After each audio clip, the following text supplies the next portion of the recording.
Have you ever been super excited about some new initiative, idea, software, program, anything, and brought it to your team and got the not so excited, we don't like change look from them? I've definitely been there.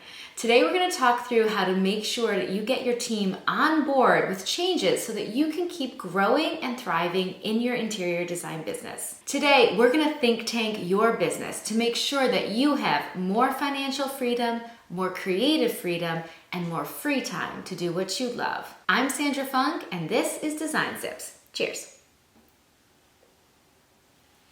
We had a situation many years ago when we were first moving to the Google Drive. We knew we needed to go cloud-based, even though we were still an in-person team, but just when someone was traveling or for the safety of backups, right? So instead of me just decreeing this information and everyone groaning and grumbling, because let's face it, change can be hard, one of our team members took on the initiative and championed it. You might guess that this team member is Sarah Cates, our director of operations, but at the time, this was years ago, she put together a presentation. It was hysterical. It was all about why we would be better off with a cloud-based Google Drive filing system instead of always having duplication of efforts in files or not being able to work from anywhere, all the things. She made it fun and light, and she got everyone on the team on board with why we were doing it. It was really the best way to go about making a change. Another great way to get the team totally on board and kind of to understand exactly where it's coming from is to take them back to where you got the idea from. Was it a book? Was it a podcast? Were you doing research online?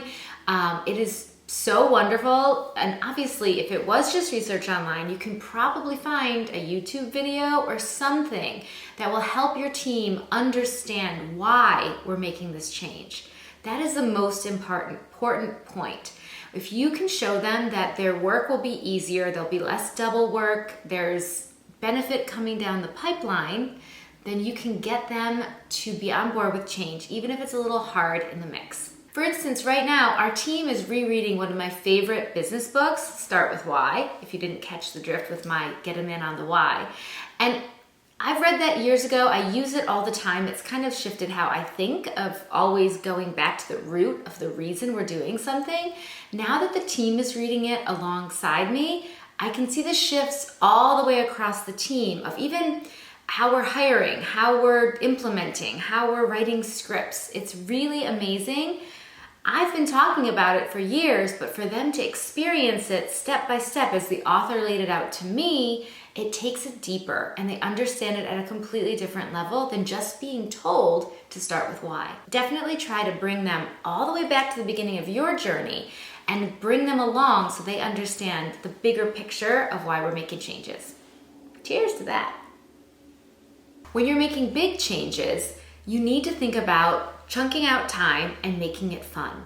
So for instance, we were implementing some big initiatives, and instead of just building it into the workday and making it part of adding to their to-dos, we decided to do every Thursday afternoon at 4. The music turned on, the cocktails came out, it became a bit of a happy hour, and we watched the videos and we got back down to the root of the why we're making those changes as a team.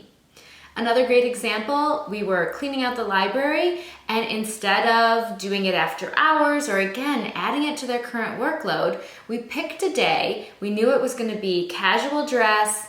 I was buying lunch, again, crank that music, and we tackled that library like a team. And it was a fun day. No one booked appointments, no one clients coming in, and we got it done. Think about how you can make the change something that they're looking forward to.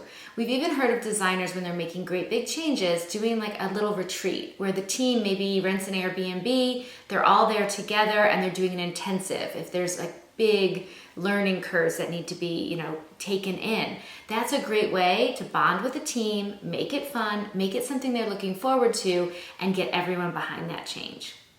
Listen, if you have an employee that just can't handle change, wants it the way it always was, before there were all these additional employees and before there was all these systems and processes in place, you need to have that difficult sit down with that employee. It's time to be the boss. They need to get on board or they need to find themselves a new plan, because the truth is you're moving forward. You're going to always be leveling up, making changes, improving your business. And if you have an employee who is absolutely resistant to change, I would definitely say it's time for that really tough conversation. You can't let one employee hold back your growth. Speaking of making changes, you should check out my other video, how to work less and make more, because that is a change that you will certainly want to make. I'll see you guys next time. Cheers.